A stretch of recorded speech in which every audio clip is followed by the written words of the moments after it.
আসসালামু আলাইকুম। শিমুইরিনা কিচেনে আবারও নতুন একটি ভিডিও দেখার জন্য আপনাদের সবাইকে স্বাগতম জানাচ্ছি।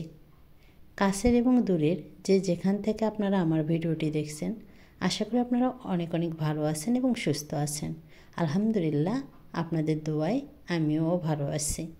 আজকে আমি আপনাদের সাথে শেয়ার করব ডাটার আলু দিয়ে গরুর মাংসের রেসিপি। এই তো এখানে আমি মাংস ধুয়ে রেডি করে নিয়েছি এবং ডাটাও কেটে নিয়েছি, আলু কেটে নিয়েছি, সব কিছু আমি ধুয়ে রেডি করে নিয়েছি। আর যা যা উপকরণ লাগবে তা এখানে আমি রেডি করে নিয়েছি। কাঁচামরিচ স্কিপ করে কেটে নিয়েছি, পেঁয়াজ কুচি করে কেটে নিয়েছি, আদা রসুন এবং জিরা বাটা একসঙ্গে নিয়েছি, পরিমাণ মতো পিঙ্ক সল্ট, হলুদ গুঁড়ো, মরিচ গুঁড়া এবং দারচিনি, সাদা এলাচ সব কিছু নিয়েছি। এখন আমি ধুয়ে রাখা গরুর মাংস প্রেসার কুকারে দিয়ে দিচ্ছি। আমি প্রেসার কুকারে রান্নাটা করব, আপনারা চাইলেও কিন্তু পাতিলেও করতে পারেন।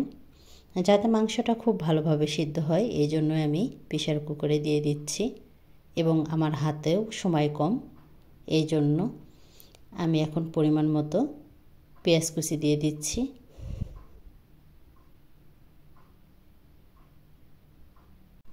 এখন আমি দিয়ে দিচ্ছি পরিমাণ মতো মরিচ,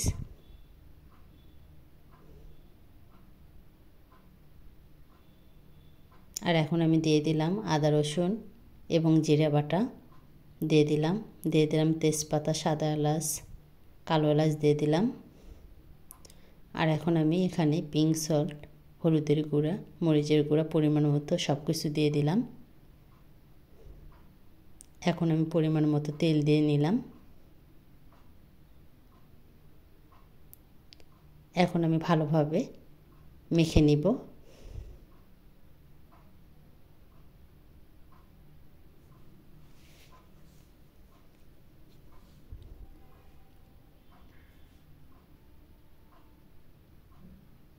মাখানো কমপ্লিট হয়ে গেছে, এখন আমি পানি দিয়ে দিব।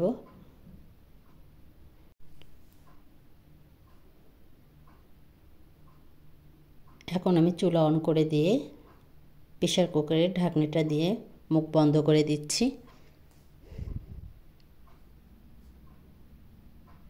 আমি 5 থেকে 6টা শীষ দিয়ে নিব।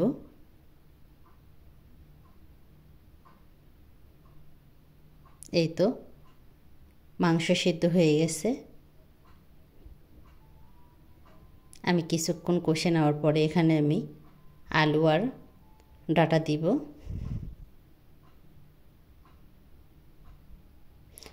আলু আর ডাটা আগে দেইনি কেন, কারণ মাংসটা সিদ্ধ হওয়ার জন্য বেশি পরিমাণে শীষ দিতে হবে, আর বেশি শীষ হয়ে গেলে কিন্তু ডাটার আলু ভেঙে যাবে, এই জন্য আমি পরে দিয়ে দিলাম।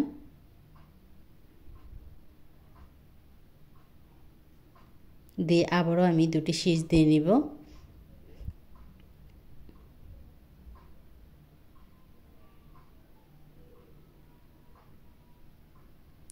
এই তো ডাটা আলু কিন্তু একদম সিদ্ধ হয়ে গেছে। এখন আমি ভালোভাবে কষে নিব।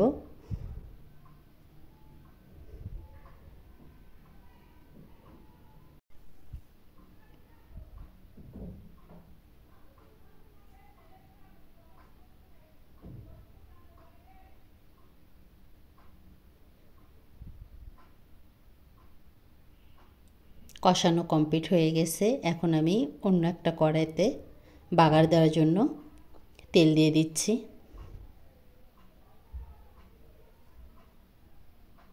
আর এখন আমি দিয়ে দিলাম পরিমাণ মতো পেঁয়াজ কুচি।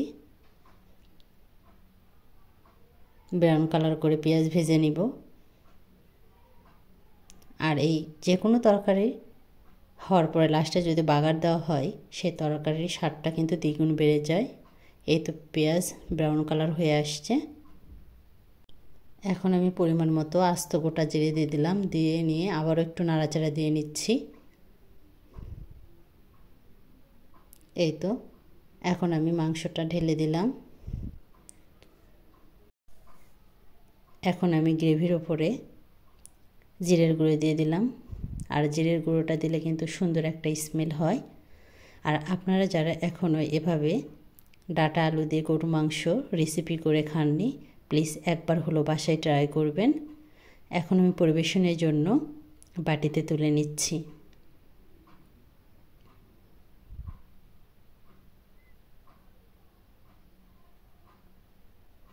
আর আপনাদের কাছে আমার এই ভিডিওটি যদি বিন্দুমাত্র ভালো লেগে থাকে, প্লিজ আপনারা যারা এখনও সাবস্ক্রাইব করেননি, সাবস্ক্রাইব করে পাশে থাকা বেল বাটন অন করে দেবেন সর্বপ্রথম নোটিফিকেশন পাওয়ার জন্য।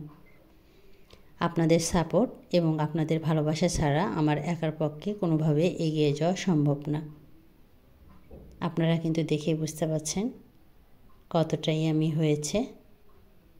খেতে কিন্তু অনেকই আমি। তো আজকের মতো আমি এখানেই বিদায় নিচ্ছি। আপনারা সবাই ভালো থাকবেন, সুস্থ থাকবেন, নিজের প্রতি যত্ন নেবেন। আর আপনারা সবাই আমার পরিবারের জন্য দোয়া করবেন। আল্লাহ হাফেজ।